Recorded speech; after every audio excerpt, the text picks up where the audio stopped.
Hello दोस्तों, स्वागत है मेरे यूट्यूब चैनल CTR मैथ।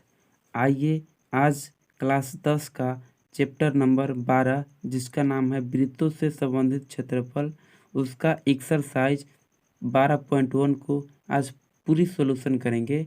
बिल्कुल आसान सी भाषा में आपको पूरी अच्छी तरह से समझ आ जाएगी यदि आप ध्यानपूर्वक देखेंगे तो। यदि इस चैप्टर का बेसिक वीडियो आप नहीं देखे हैं तो डिस्क्रिप्शन में लिंक डाला गया है, पहले आप उसे बेसिक कॉन्सेप्ट को देख ले, उसके बाद इस सॉल्यूशन को करें ताकि आपको समझने में इजी लगे, आपको कोई भी परेशानी नहीं हो। चलिए वीडियो को स्टार्ट करते हैं। पहला क्वेश्चन है 12.1 का, दो वृत्तों की त्रिज्या क्रमशः 19 सेंटीमीटर और 9 सेंटीमीटर है। उस वृत्त की त्रिज्या ज्ञात कीजिए जिसकी परिधि इन दोनों वृत्तों की परिधि के योग के बराबर है। कहने का मतलब है कि दो वृत्त की त्रिज्या दे दिया गया है। एक वृत्त की त्रिज्या दिया है 19 सेंटीमीटर, तो हम लिख लेते हैं R1 बराबर 19 सेंटीमीटर। एक वृत्त की त्रिज्या दिया है 9 सेंटीमीटर, R2 बराबर 9 सेंटीमीटर। क्वेश्चन बोल रहे हैं कि इन दोनों वृत्तों को मिला करके एक बड़ा का वृत्त बनाया गया है, यानी एक वृत्त इस तरह छोटा है, एक वृत्त इस तरह है। एक वृत्त की त्रिज्या दिया है 19, एक वृत्त की त्रिज्या 9। इन दोनों वृत्त को मिला करके और एक बड़का वृत्त बना दिया गया। बोल रहा है कि इसकी त्रिज्या ज्ञात कीजिए, तो हम लिख देते हैं माना कि उस वृत्त की त्रिज्या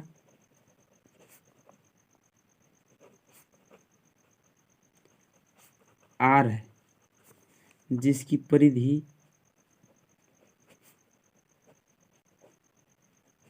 इन दोनों वृत्त की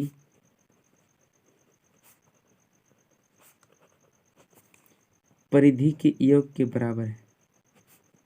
परिधि के योग के बराबर है। इस तरह से बोल दिया गया है कि त्रिज्या दिया गया है, बोल दिया है कि इन दोनों की परिधि बराबर है, तो बड़ी वृत्त की त्रिज्या क्या होगी, तो हम लिख चाहिए माना कि उस वृत्त की त्रिज्या R है जिसकी परिधि इन दोनों वृत्त की परिधि के योग के बराबर है। तो हम दोनों की परिधि देते हैं 2πr1 प्लस 2πr2 बराबर 2πr। ये कि दो वृत्त की परिधि का योग जो है बड़का वृत्त के बराबर। इस तरह से हम कर दिए। अब देखिए 2π जो है कॉमन है, 2π हम कॉमन कर लेते हैं। R1 के R1 प्लस R2 के R2 बराबर 2πr। 2πr से 2πr खत्म हो जाएगा। R1 का मान दिया है 19 सेंटीमीटर, 19 लिख लिया। R2 का मान दिया है 9 सेंटीमीटर, 9 लिख दिया। यहाँ बड़ा R बचा हुआ, तो बड़का R का मान 19 से 9 कितना होता है 28, यही सेंटीमीटर। यही हो जाएगा आंसर। उम्मीद है समझ में आ गया। अब अगला क्वेश्चन चलते हैं। दूसरा क्वेश्चन भी सेम पहला जैसा है। दो वृत्तों की त्रिज्या क्रमशः 8 सेंटीमीटर और 6 सेंटीमीटर है। उस वृत्त की त्रिज्या ज्ञात कीजिए जिसका क्षेत्रफल इन दोनों वृत्तों के क्षेत्रफल के योग के बराबर है। इसमें बोल दिया है कि दो वृत्त के क्षेत्रफल का योग के बराबर एक बड़का वृत्त है जिसकी त्रिज्या ज्ञात करनी है। तो उसमें एक R1 बराबर 8 सेंटीमीटर लिख दिया था, बोल दिया था R2 बराबर 6 सेंटीमीटर। तो हमें लिख दिया माना कि उस वृत्त की त्रिज्या बड़ा R है जिसका क्षेत्रफल इन दोनों वृत्तों के क्षेत्रफल के योग के बराबर है। तो हम लोग दो वृत्त की छोटा वाला वृत्त की क्षेत्रफल को जोड़ दिए बराबर बड़का वृत्त का क्षेत्रफल। पाई हम कॉमन कर लिए, क्या बचा R1 का स्क्वायर प्लस R2 का स्क्वायर बराबर पाई R स्क्वायर। ये पाई से ये पाई खत्म हो जाएगी। R1 का मान 8 दिया है तो 8 का स्क्वायर, R2 का मान 6 दिया है 6 का स्क्वायर बराबर R स्क्वायर। 8 का स्क्वायर करेंगे तो 64 होती है, 6 का स्क्वायर कर देंगे 36 होती है बराबर R स्क्वायर। 64 और 36 को जोड़ेंगे तो हम लोग को हो जाएगा 100 बराबर R स्क्वायर। अगर R बराबर करेंगे तो 100 इधर स्क्वायर इधर अंडर रूट आ जाएगा, तो R बराबर हो जाएगा 10 मीटर। 10 सेंटीमीटर में दिया था इसलिए सेंटीमीटर, ये हो जाएगा आंसर।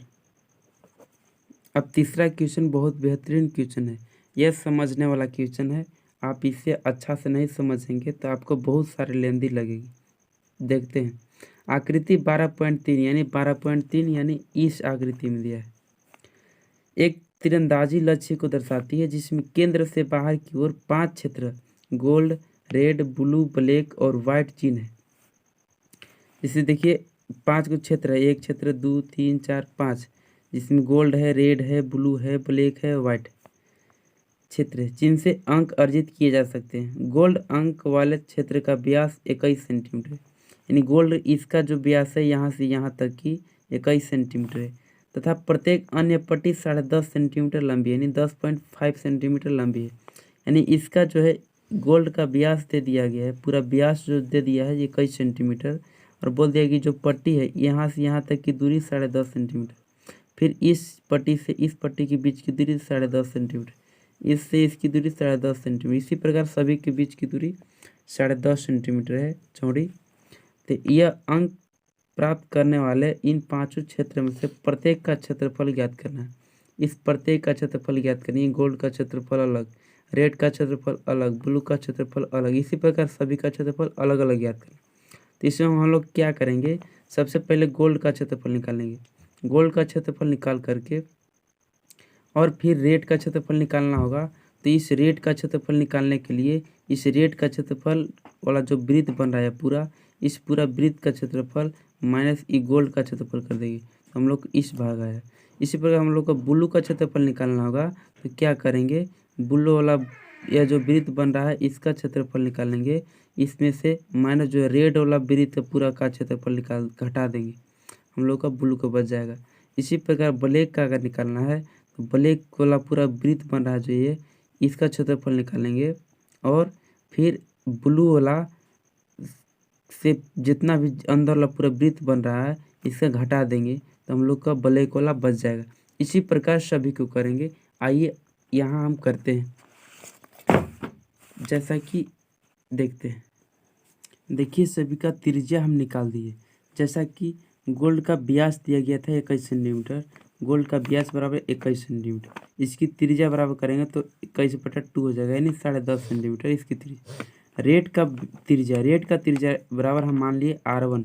रेड का त्रिज्या निकालने के लिए देखिए इसका त्रिज्या था यहाँ तक, यहाँ की दूरी 10.5, और इसकी जो चौड़ाई था 10.5 था, तो 10.5 और इसकी चौड़ाई जोड़ेंगे तो 10.5 और 10.5 जोड़ेंगे 21 सेंटीमीटर। रेड की त्रिज्या 21 सेंटीमीटर आएगी। उसी प्रकार ब्लू का त्रिज्या R2 मान लिए। R2 बराबर रेड का त्रिज्या हम लोग यहाँ तक निकाला गया था 21 में इस चौड़ाई को ऊपर जोड़ेंगे 10.5, फिर पुनः जोड़ेंगे तो 31.5 हो जाएगा। इसी प्रकार इसका निकालना है तो इसकी 31.5 हो गया, तो इसमें अब फिर इसकी चौड़ाई को जोड़ेंगे 31.5 में 10.5 जोड़ेंगे 42 हो जाएगा। इसी प्रकार हम सभी का त्रिज्या निकाल लिए।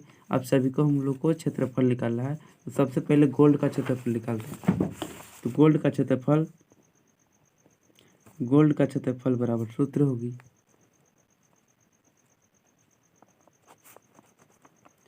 πr²। पाई का मान होता है 22/7।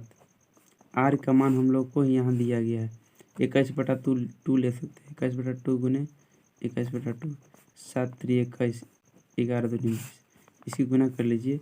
7 3 11 33, 33 गुने 31 करेंगे कितना होगा, हम लोग को होगा 693। 693/2, 2 से 693 भाग देंगे तो हम लोग का आ जाएगा 346.5 सेंटीमीटर स्क्वायर। ये आ गया रेड गोल्ड का क्षेत्रफल। अब हम लोग को रेड का क्षेत्रफल निकालने के लिए हम लोग को देखिए यहाँ फिगर में रेड का क्षेत्रफल निकालने के लिए इस पूरा वृत्त का क्षेत्रफल में से गोल्ड का क्षेत्रफल को घटाना पड़ेगा, तब इस रेड भाग का क्षेत्रफल निकलेगा। तो इसी करते हैं πr1 का स्क्वायर माइनस πr², क्योंकि हम लोग गोल्ड का क्षेत्रफल πr² निकाले हैं। पाई का मान जो है लिख देते हैं 22/7। R1 का मान हम लोग यहाँ देखिए निकालने R1 21, तो 21 गुने 21 माइनस इसकी जो हम लोग को गोल्ड का क्षेत्रफल यहाँ निकाल के दिए हैं, तो हम लोग डायरेक्ट इसको घटा सकते हैं 346.5। 7 3 21, इसकी अब गुना कर लीजिए 22 66, 66 गुने 21 कर 1386 आ जाएगी। 1386 माइनस 346.5, 386 में से इतना घटा देंगे 1386 में से 346.5, तो हम लोग के पास आ जाएगा क्या 1039.5 सेंटीमीटर। तो यही हम लोग को रेड भाग का क्षेत्रफल आ जाएगा। यही इसको भी आंसर लिख। अब आगे निकालना है ब्लू का क्षेत्रफल। तो ब्लू का क्षेत्रफल बराबर ये फिगर में देखिए फिर से ब्लू का क्षेत्रफल निकालने के लिए ये पूरा वृत्त जितना बन रहा है इसका क्षेत्रफल निकालेंगे और माइनस या रेड वाला पूरा वृत्त का क्षेत्रफल को घटा देंगे तो हम लोग को आ जाएगा। या फिर ऐसे नहीं करना चाहते हैं तो उस पर क्या कर सकते हैं, ये ब्लू वाला वृत्त का क्षेत्रफल माइनस रेड का क्षेत्रफल प्लस गोल्ड का क्षेत्रफल, ये दोनों को जोड़ करके पूरा में से घटा देंगे तब पर भी आ जाएगा। तो हम लोग डायरेक्ट घटा देते हैं रेड का, चलिए घटा दें। ब्लू का क्षेत्रफल बराबर पाई R2 का स्क्वायर माइनस डायरेक्ट घटाते हैं पाई R1 का स्क्वायर, क्योंकि R1 जो हम माने हैं पूरा रेड के लिए माने। पाई का मान 22/7, R2 का मान कितना है जी 31 है, तो 31.5 गुने 31.5 माइनस जो है पाई R1 का मान कितना है 1386 है, 1386 हम डायरेक्ट लिख देते। 7 से काटेंगे तो 7 चौका 28, सॉरी 3 बचेगा, 3 फिर यह 5, 7 बचे 35, ये इतना बार में कटेगा, यानी 22 गुने 4.5 गुने 31.5 माइनस 1386, इतना गुना करेंगे तो कितना होगा देखिए, हम लोग का आया 3128.5 माइनस 1386 करेंगे, इसमें से घटाने पर जितना आएगा उतना ले देंगे, 1782.5 सेंटीमीटर स्क्वायर आंसर। इसी प्रकार आप हमको उम्मीद है कि अब आप ब्लैक और वाइट का अपने से निकाल लेंगे, तो आप अपने से निकाले, यदि नहीं निकल सकता है तो आप कमेंट करें, उसके बाद मैं पुनः निकाल करके आप सब लोगों को बताऊंगा। चलिए अब आगे हम चौथा क्वेश्चन की ओर चलते हैं। देखिए चौथा क्वेश्चन, किसी कार के प्रत्येक पहिए का व्यास 80 सेंटीमीटर है। यदि एक कार 66 किलोमीटर प्रति घंटे की चाल से चल रही है तो 10 मिनट में प्रत्येक पहिया कितने चक्कर लगाती। इस क्वेश्चन को बनाने के लिए चलिए स्क्रीन पर चलते हैं, एक बेहतरीन कॉन्सेप्ट के साथ इसको बनाऊंगा। चलिए देखते हैं, इसमें दिया गया था क्या चीज़, कार की पहिए का व्यास, तो यहाँ लिखते हैं कार की पहिए का व्यास। क्वेश्चन बोला है कार 66 किलोमीटर प्रति घंटा की चाल से चल रहे 10 मिनट में प्रत्येक पहिए द्वारा कितना चक्कर लगाएगी। तो इसके लिए हम क्या करेंगे कि 66 किलोमीटर की चाल से चल रही है तो 10 मिनट में जितना दूरी चला उस दूरी को निकालेंगे। दूसरी बात क्या करेंगे कि पहिए की परिधि को निकाल लेंगे कि पहिया की लंबाई कितनी हो जाती, और चाल में जितना दूरी चला उस दूरी में हम पहिए की परिधि से भाग दे देंगे, जो भी आ जाएगा वही हम लोग को चक्कर की संख्या होगी।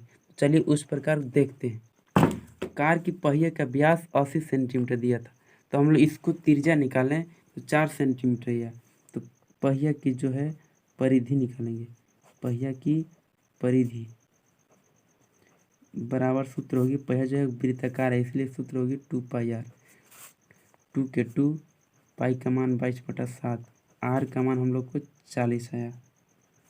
इसको गुना करेंगे तो आ जाएगा कितना 22×44, 44 गुने 40 करेंगे तो आ जाएगा 1760/7, 1 सेंटीमीटर हम लोग की पहिया की परिधि आ गया। अब आगे जो है कार की चाल दिया गया है, चूँकि लिखेंगे कार की चाल,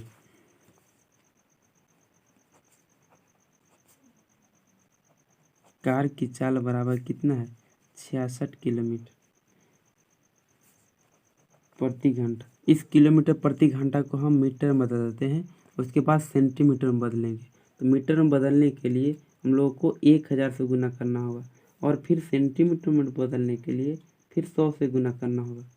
तो उसी करते हैं 66 गुने 1000 से गुना कर दिए तो मीटर में आ गया, फिर 100 से गुना कर दिए तो सेंटीमीटर में आ गया।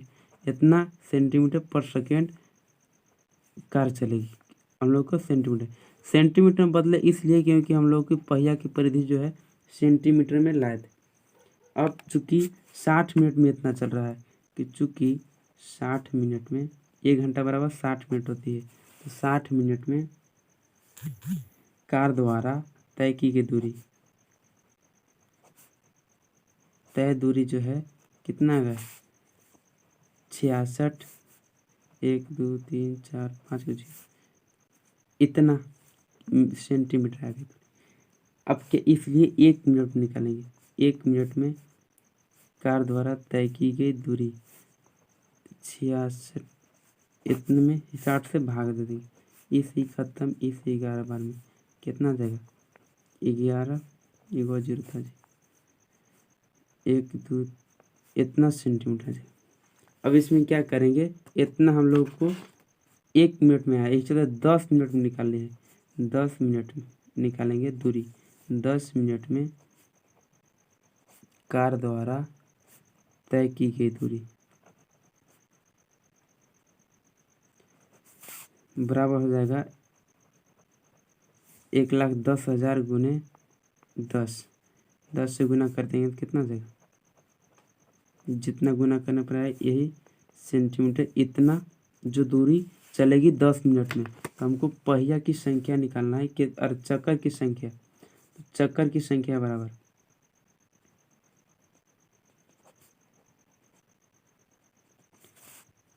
10 मिनट में तय दूरी, 10 मिनट में तय दूरी बटा पहिया की परिधि। 10 मिनट में तय की गई दूरी जितना है उतना ले देंगे। देखिए यहाँ निकालना है कितना है, 5 को 0 था 11 पर इतना ले। पहिया की परिधि देखिए हम लोग को निकाला गया है यहाँ 1760/7, 1760/7। इसको अच्छा से ले देते हैं 11 5 को 0 बटा 1760 गुने 7। इसको अब गुना करके लिखते हैं आराम से। ई 0 से 0 खत्म और कटने वाला है, कटने वाला तो काट सकते हैं। सबसे पहले गुना कर देते 11 से 77, 1 2 3 4 0 बचल, 4 0 ले देते बटा 176। 176 से इतना में अगर भाग दोगे तो आ जाएगा 4375। एक चक्कर की संख्या हो जाएगा, यही हो जाएगा आंसर। उम्मीद है ये बात आपको समझ में आ गया होगा। यदि आपको इस बात को समझ में नहीं आया तो इस वीडियो को दोबारा आप देखें, आपको ज़रूर समझ में आ जाएगी। अब अगला वीडियो देखते हैं, अगला क्वेश्चन देखते हैं 5वां। यह जो 5 नंबर का क्वेश्चन है बहुत इंपॉर्टेंट क्वेश्चन है, इस चलते ध्यान से देखिएगा। यदि एक वृत्त का परिमाप और क्षेत्रफल संख्यात्मक रूप से बराबर है तो उस वृत्त की त्रिज्या ज्ञात कीजिए। बोल दिया कि वृत्त की परिमाप और क्षेत्रफल संख्यात्मक रूप से बराबर है, तो वृत्त की परिमाप और क्षेत्रफल को संख्यात्मक रूप से बराबर करेंगे। 5वां, वृत्त की परिमाप और क्षेत्रफल। वृत्त की परिमाप बराबर सूत्र होता है 2πr और क्षेत्रफल बराबर सूत्र होता है πr²। वृत्त की परिमाप और क्षेत्रफल बराबर था, अब हम बराबर कर दिए। यह जो है अब जो है कटने वाला चीज़ है काट दीजिए, ये पाई से ये पाई खत्म हो जाएगी। ये 2r बचल है, 2r बराबर r² है, एगो r से एगो r खत्म हो जाएगा, बचेगा क्या 2, एगो इधर r बचेगा, यानी r बराबर जो होगा 2 मात्रक, 2 मात्रक यही हो जाएगा आंसर। ऑप्शन में देखिए, ऑप्शन में दिया गया है 2 मात्रक, पहला ऑप्शन देखिए दिया गया है 2 मात्रक, यही हो जाएगा आंसर, यही चीज़ लाना था। उम्मीद है ये बात आपको समझ में आ गई होगी। इस चैप्टर में सभी क्वेश्चन और सभी सॉल्यूशन आप अच्छी तरह से समझ गए होंगे। धन्यवाद।